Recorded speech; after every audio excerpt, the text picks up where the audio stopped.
Now at 10 and streaming on crossroadstoday.com, a new Victoria County Commissioner hears straight from his constituents. Meals on Wheels South Texas is facing funding struggles, how some changes in the area could impact local services. Plus, the League of Women's Voters is returning to Victoria after a 7-year absence.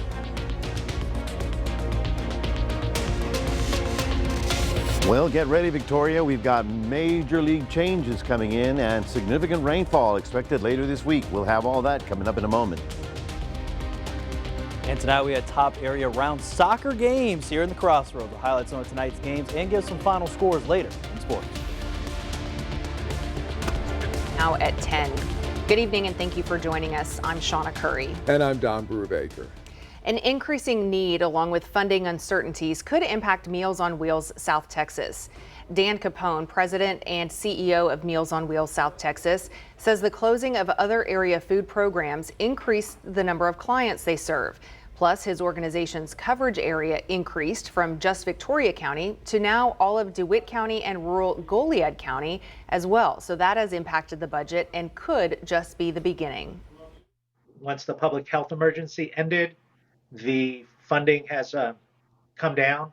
We're back now to sort of 2019 levels of funding and actually a little reduction from there.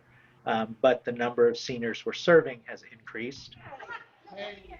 Capone also says possible DOGE cuts could reduce funding by an additional 40%.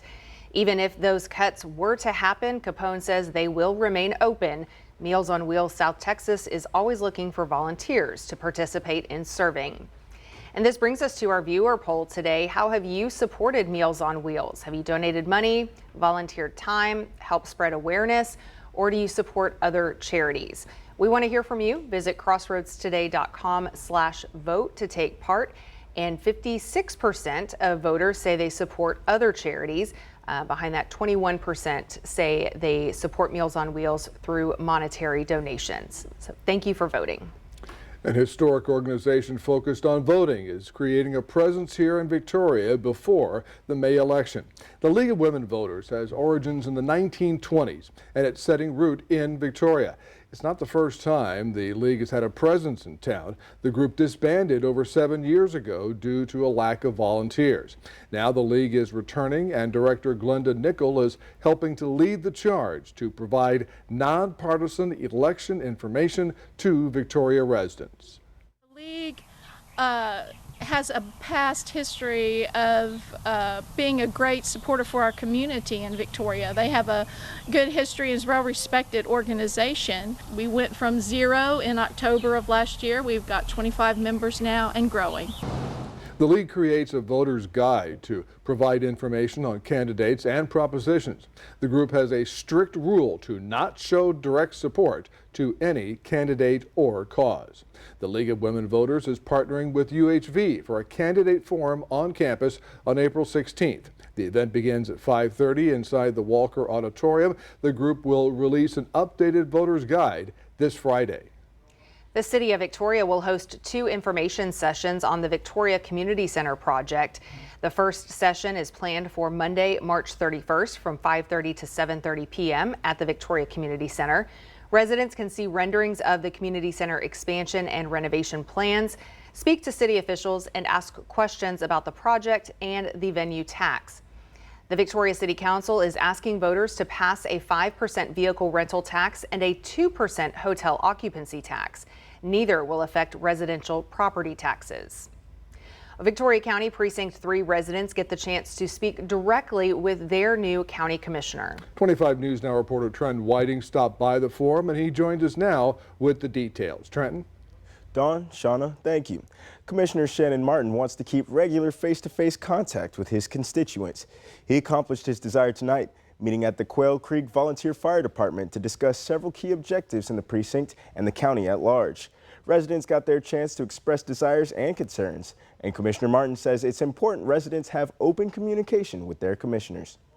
I think that with the face-to-face communication, it gives you the opportunity to look everybody in the eye and just to gain that confidence in them that you're out there doing the right thing for them and doing the things that they put you in office for. Commissioner Martin urges residents to continue contacting his office with questions and concerns so he can pose those questions to the necessary state and local departments.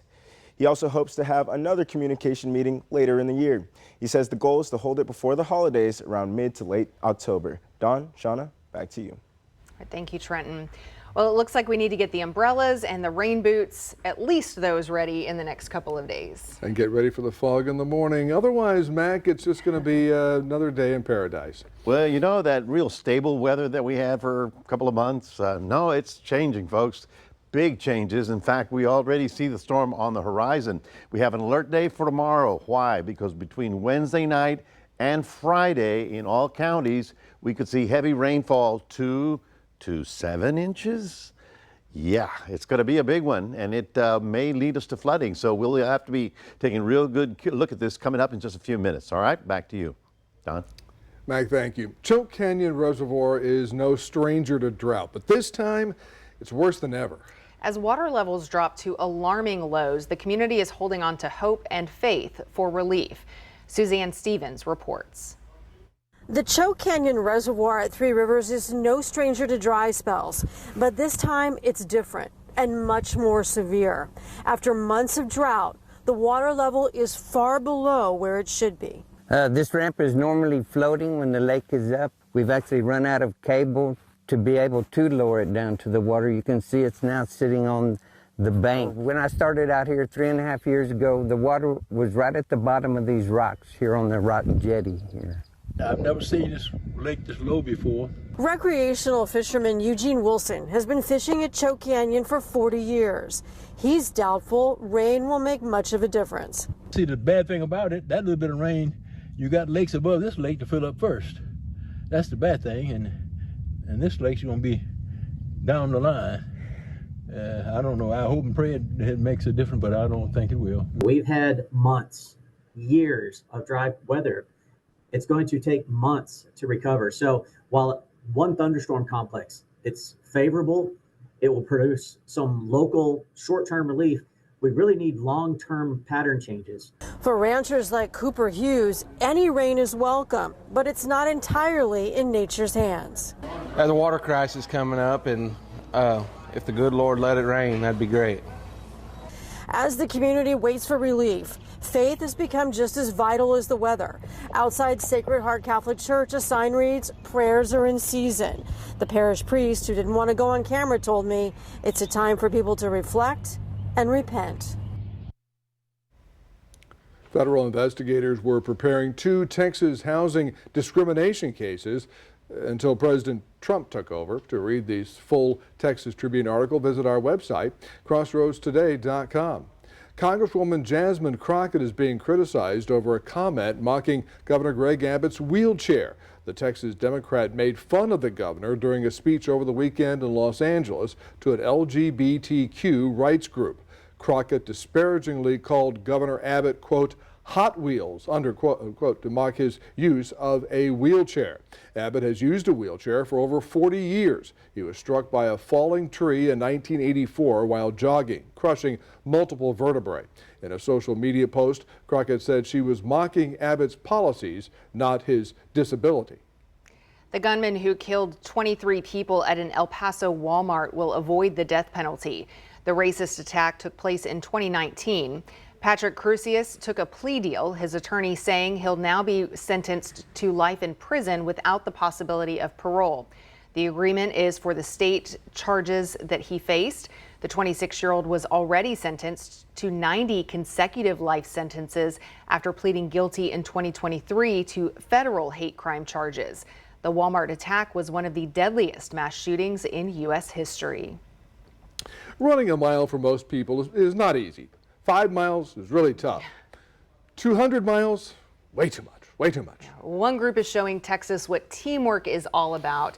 They're getting ready to run from Gonzales to Houston in a relay race, working together to cross the finish line hand in hand. Michaela Chavez has the story. We are going to spread the mission of inclusion for 200 miles across Texas in the Texas Independence Relay. Michelle Jones is the founder of Wings of Texas, a nonprofit that assists individuals with disabilities and promotes inclusion. This will be Charlie's 9th year doing the Texas Independence Relay and Captain Lori's first year. She's also Charlie's mom. The first year we did it, we took Charlie out as a proof of concept just to show the race director that we could do it and that we could do it safely. Since then, the team has grown. There will be 2 captains, Charlie and Lori, and there will be 12 people helping them make their way to the finish line. They're called Angels. We give our stronger runners the longer distances. So the longest distance that one of the Angels will be doing is a total of 20 miles, and they have 3 legs. That angel she's talking about is Hector Llanes. Having to run 200 miles is not something you just do every weekend. He ran in high school and wanted to pick it back up. But he wasn't just looking for running buddies. He was looking for a family. Seeing the Wings of Texas out in these 5Ks, 10Ks runs that they have downtown kind of inspired me and my family. So we ended up talking to Michelle and Thomas and Rusty, and they opened their arms wide and we came right in. 200 miles isn't easy, especially when there are challenges along the way. There's actually some dirt roads. You're talking about some oil field trucks, 18-wheelers running by us with, just dirt and dust going everywhere. Just cars going by so fast at night. That and the hills. After your 15th mile, it's kind of ask for some help to go over the hills. But the Angels I met all agree that there's no challenge that can get in the way of spreading inclusion on a whole new level. Charlie's experiencing something that people only dream of doing, and it's because of the 12 amazing Angels that we have that are willing to go out there for 32 hours, not sleeping, not showering, just getting out there and making sure that Charlie and Lori cross that finish line.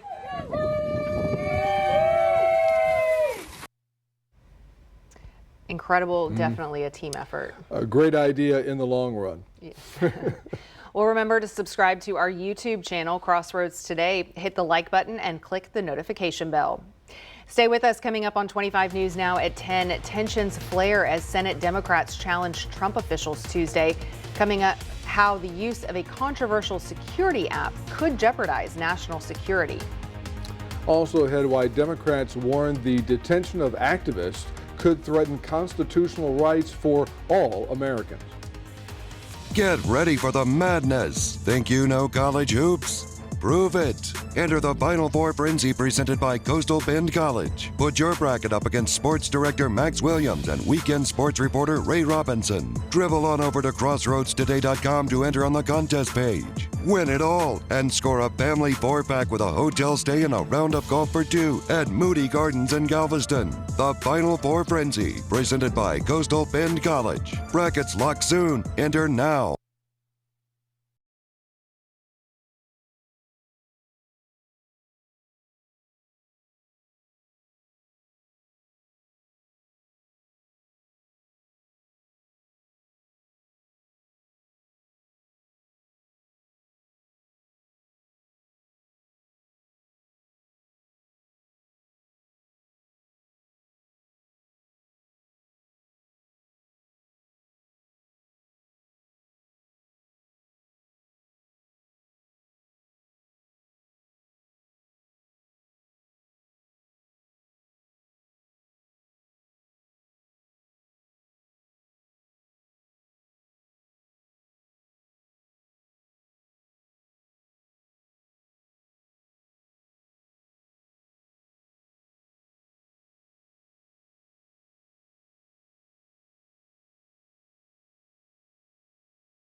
Today you have just 3 weeks left to file your 2024 federal tax return.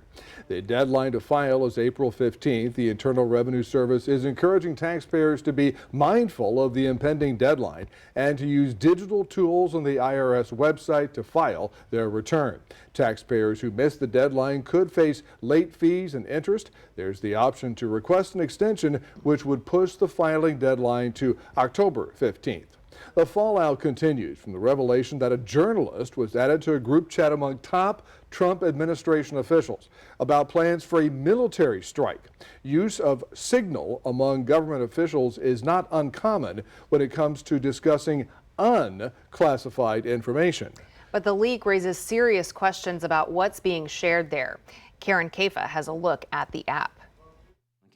Sharp questions from Senate Intelligence Committee Democrats Tuesday for members of the Trump administration intelligence team. Director Radcliffe, this was a huge mistake, correct?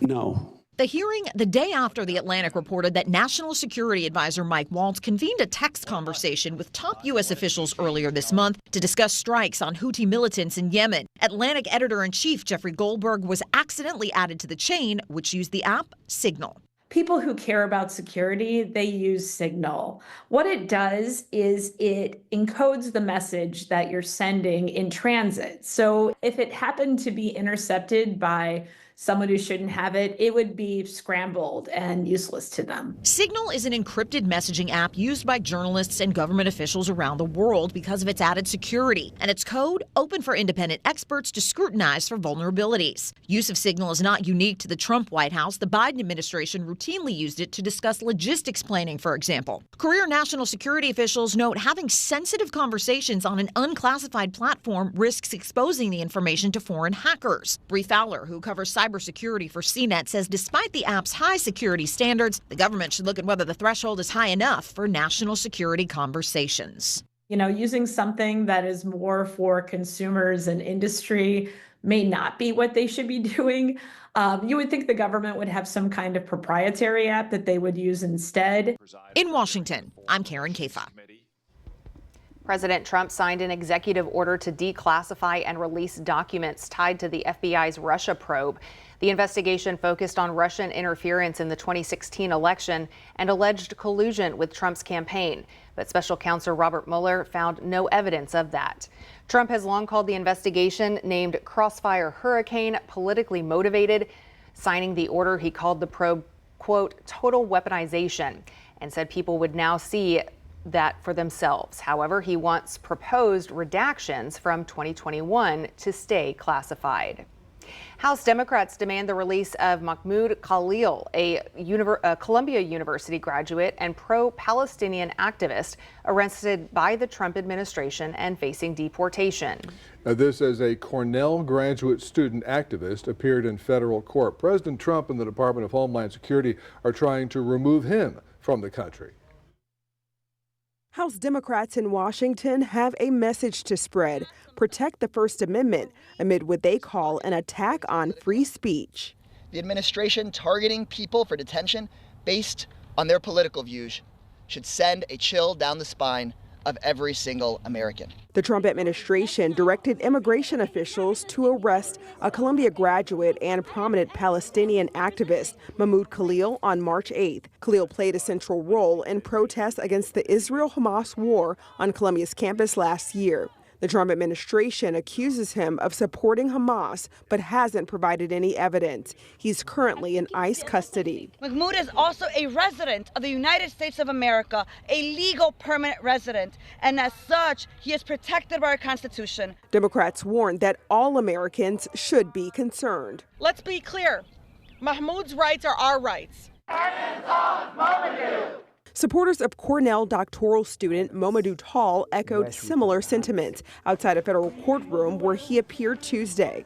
The State Department revoked Tall's student visa earlier this month, and the Justice Department is attempting to remove him from the U.S. Like Khalil, Tall was involved in campus protests against the Israel-Hamas war last year. There's nothing more important than, the restrictions on the government from arresting you and putting you away in a box because you said something that they do not like.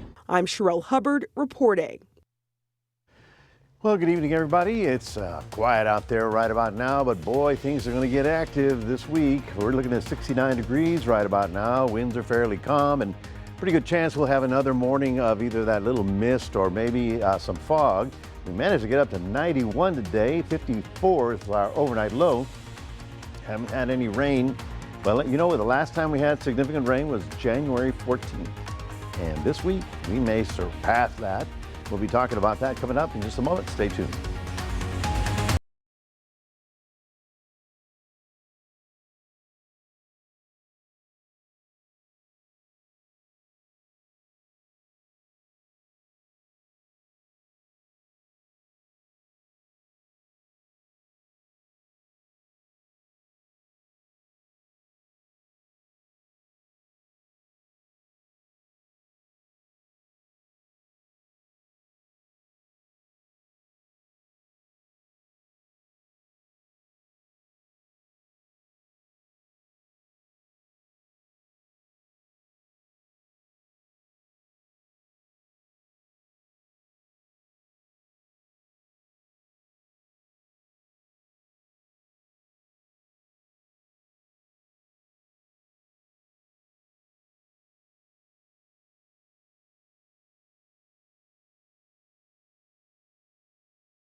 Well, here it is, folks. We have the alert flag up for tomorrow because tomorrow is the beginning. Wednesday evening through Friday morning, we have a very high risk of heavy rain that will lead to flooding. We are looking at the possibility of 2 to 7 inches of rain. I am not making that up. I've been looking at this model over and over, making sure that it's coming to an agreement. And let me show you why it is coming to an agreement. There you are, right? And there it is. That is the beginning of the system that's going to spin over our area and bring us all that significant rainfall. So what we have is an atmosphere that is loose. In other words, when it's high pressure, everything sinks and stays. When it's low pressure, everything rises, and the cooler it gets, the more stormy weather we get out of it. So we're looking for a bout of heavy thunderstorms here through Thursday, Friday. Now already a flash flood watch is in effect for all of the counties, including Victoria, all the way down. As a matter of fact, Nueces and Jim Wells may get a ton of rain, maybe even more than us, all the way through Friday. Now here's a future tracker. How much rain will we get? Well, this comes in Wednesday. There's Austin, there's Victoria. From Wednesday, we go on to Wednesday night. And then we go into Thursday, right about there, and you can see that storm total, we have some impressive totals here. So if you got 1 to 2, then 2 to 3, and then 3 to 4, 4 to 5, yikes, this could be a situation where we may even see some flooding. So I'm giving you a fair warning. If you think you've got outdoor plans this week, Thursday, Friday, you're going to have to consider Plan B. I mean, I'm talking roofing, I'm talking laying foundations, trucking, driving, even, consider Okay, what about the kids and all that for school because of the heavy rain that'll be occurring? Now, here's Future Tracker, and this is the HER model. You can see how we go forward for Wednesday morning, and then we go forward, and by Wednesday afternoon, we start seeing pop-up showers south of us. And then by Wednesday night, well, if that's already there, where do you think it's going? Up here. So yeah, the models are all in very good agreement that this is going to be a big absolute dousing that's going to happen all in about 2 days. So rain is good, it's just too much rain at one time is a problem. So we're obviously going to have to be getting ready for all of this. Low water crossings will fill, creeks will fill, low water areas. Do you have your trucks down at the river bottom? All those things. Is your cattle down at the river bottom?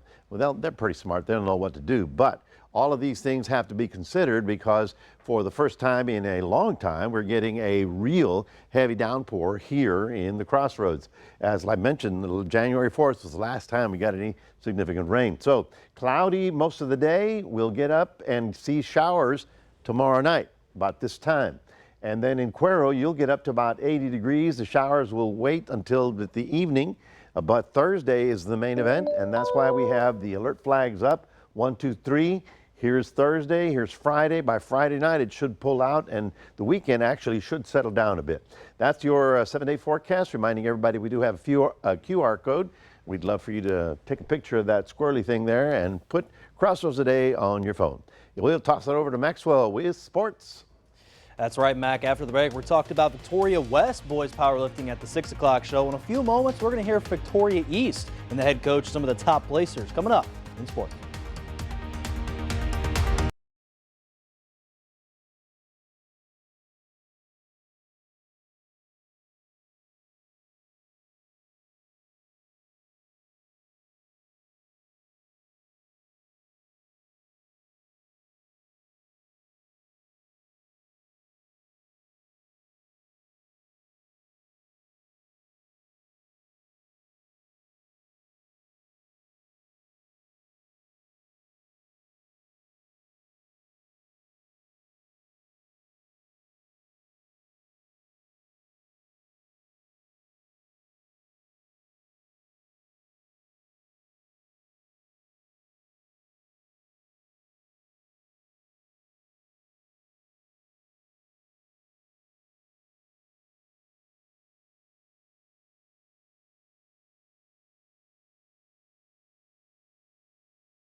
All right, happy Tuesday night here, Crosslands. And tonight we had a lot of area-round soccer playoffs for both girls and boys soccer. It will highlight that in a matter of moments. But before we get to that, though, we're going to look back. Victoria East boys powerlifting finished 4th place in the entire state. And earlier today, I met with head powerlifting coach Marcos Hernandez about how he feels about this season has been for him.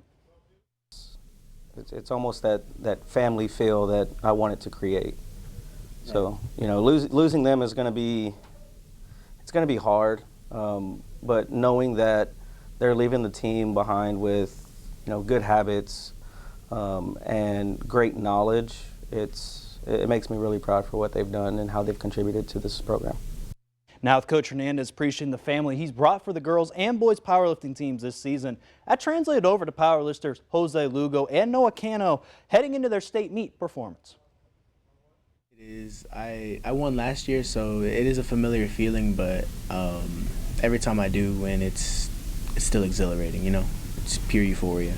A really inspirational, you know, kind of moment for me. It was my first time there, unfortunately, but seeing Jose, you know, do all the big weight and seeing the highest potential that I could soon to become, it was really inspirational to see.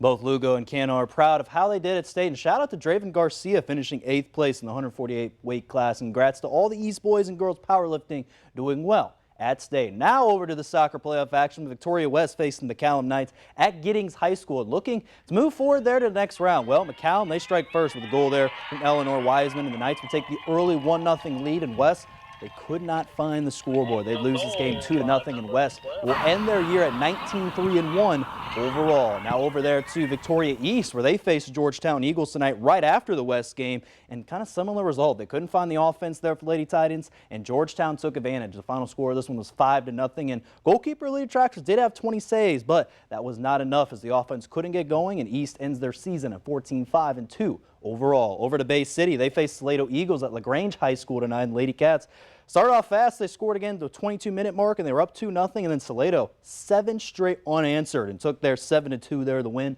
Lady Cats' season will come to a close. Over to El Campo, the Ladybirds face the Giddings Buffaloes, where again East and West just played at there tonight. Well, for El Campo, they would win this one in a thriller in PKs. It went to 1-1 into extras, and they won 5-4, and Cameron Phillips made the game-winning PK, and the Ladybirds now will face the Hampshire Fannet Longhorns there in the regional semifinals. Over there, some softball action. The St. Joseph Lady Flyers faced district opponent St. Mary's Hall there tonight, and the Flyers dominated, winning 8-0. Pitcher Shane Meisber had just on fire in the circle, had 15 strikeouts tonight, and also only allowed 1 hit in the game. And Avery Grimsberger and Valerie Vieira, big players there for the Flyers, and they got the win. They're back in action there versus San Antonio Christian there this Friday. And real quick as well, looking at it there, East got a win there over West tonight, 12-7 there, so they win the first battle again. Looking like it, depending on weather situations, they will still play on Friday. Again, hopefully we'll get out there and get some highlights for you then. That's going to do it here in sports. Don and Shauna, back to you. Thank you, Max. Stay with us. Coming up on 25 News now at 10. We'll take a last look at your weather. Plus, no shoes, no shirt, no problem. Big names are joining the Country Music Hall of Fame. Watch tonight or I'll steal your teeth. Have you ever heard of facing your fears and doing the thing that you would be most scared to do? Yeah, I don't do that. You don't do that? No. I don't either. I like to do things I'm comfortable at.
Overload from the Texas Panhandle. Rescuers saved dozens of baby squirrels recently, 31 of them to be exact.